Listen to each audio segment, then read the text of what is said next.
Hi guys, welcome back to my channel, and I'm back with another recap of Tyler Perry's Divorce Sisters, Season 1, Episode 7, Brutal Honesty. Let's just say this episode literally had me taken for a whirlwind. I was just like, what in the world?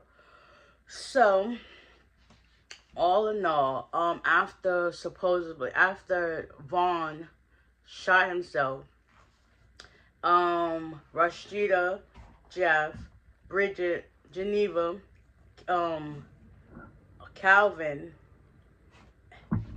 and Myron, they was all trying to regroup of like what really happened. So Jeff and Rashida was thinking like, if he shot himself, why was there a doubt? So they was like, so after what happened, who hung up the phone? Bridget was just like, he did. So it was just like, okay. She was like, I hope he better not be playing the game with me. Calvin was like, he probably is because he wants me to drop the charges. So Jeff goes out the room. Myron's there, and they're on the phone with the sheriff, and they're talking. It was like, so what's his name? Vaughn, they asked what was his last name. So Myron went in to ask that, and then he went back outside. It was like Simpson. So after figuring that out, come to find out, Vaughn was freaking playing them. Like, now Bridget was like, oh, he think he playing now. I'm about to literally kill him. So after that, Geneva, she's back in Rashida's office. Rashida's out there handling some things with Bridget. Tiffany comes in. She was like, hey, where's Rashida? She was like, she's out there handling stuff. So basically, Geneva was just talking and looking at some books, and Tiffany was like, so why have you been avoiding me? She was like, I'm not avoiding you. If I wasn't, I wouldn't be talking to you. She was like, well, I text you like 5 times. She was like, listen, I was busy doing stuff. I got other stuff to do. They're talking about meeting up with Naomi and stuff like that. Just then, Rashida walks in, and Rashida lets Tiffany know what's going on with Bridget and everything, and they want to check on Naomi. But Tiffany also said that Naomi's mad at her, so Naomi is basically ignoring Rashida's calls and texts or whatever the case may be. So they decide they're going to meet up after that. But Geneva wants to ride along because she got stuff to do. And talking about how before Rashida came out, I always skip a part. It never fails. Not Rashida. Geneva was basically telling Tiffany, like, she's been going through things. Like, she's been trying to figure out who the pretty lady is. And Tiffany was like, oh, so you did that bait and switch thing back when you did when we was in college. She was like, yeah. But they also wanted to ride together. She said, no, I'm going to ride by myself because I got stuff to do, work and stuff like that. And she was like, all right, cool, bet.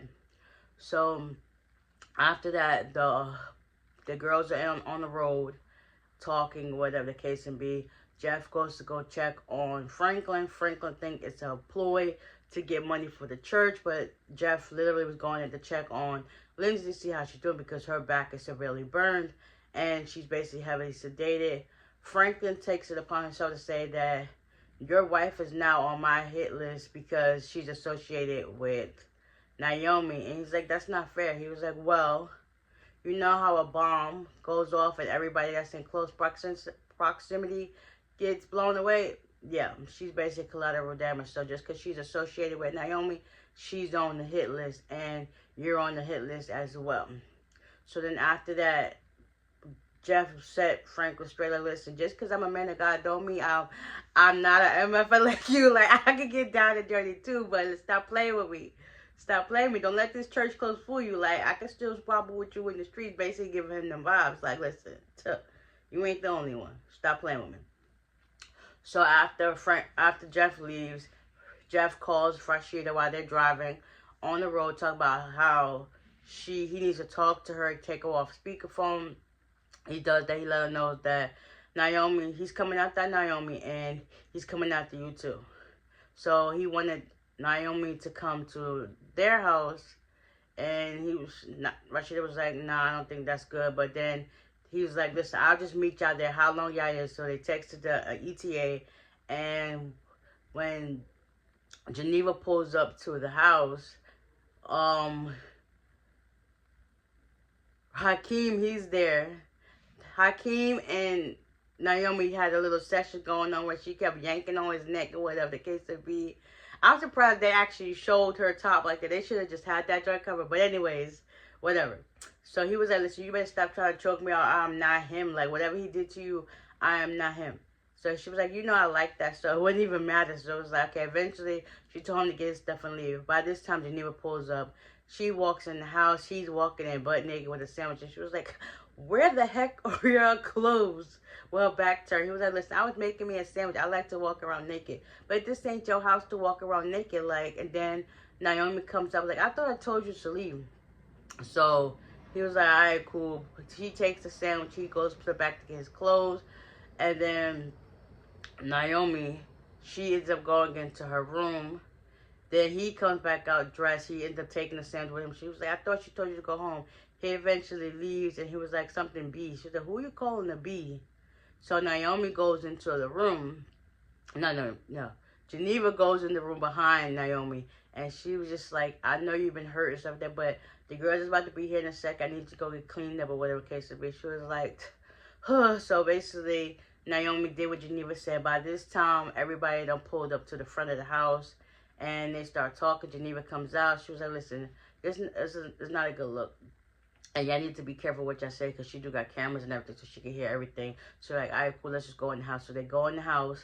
Myron and Jeff are still outside, and they look to the place as a whole disarray. Just then, Naomi comes out dressed in her full proper attire, and they just start talking. And at this point, everybody's just laying on the table, like what's going on, how everybody got their issues, but they don't want to talk about it. And words were being said. Naomi took it too far.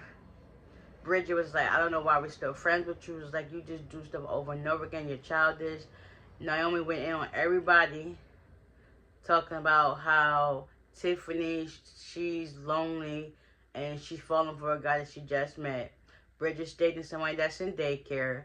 Rashida, Geneva, she's good, but you like dating younger men, and how William ain't doing what he's supposed to do. So it's just like, Then Rashida, she was like, so you think you're good and all that, but what's going on between Jeff and Myron? She was like, what are you talking about? She was like, Geneva tried to interrupt. She was like, no, let her finish. So she was like, all right, cool. This and this and this. I could show you better, like I tell you, let me put it on the TV. Next, she put it on the TV outside, was on. You hear Myron on the phone talking to somebody, talk about how he's in love with me. He be holding her hand just to make me jealous. I think, and all the girls are just shocked, like, what the heck just happened? I think Myron's head, he's obsessed with Jeff, but Jeff ain't obsessed with him. So it's giving, like, secret crush vibes, like, you really in love with this man and he's not showing you no signs or indication that he wants you, because he happily married with his family. Like, make it make sense. So now it's about to be a can of worms that opens up next week. Oh my gosh, nobody was expecting this, but boy, the tea is piping hot, and I'm here for it all. Oh my gosh, I can't wait for next week's episode. It's about to go down. I can just feel it in my bones. So, with that being said, I hope you guys enjoyed this recap, and I will see y'all in the next one. Bye!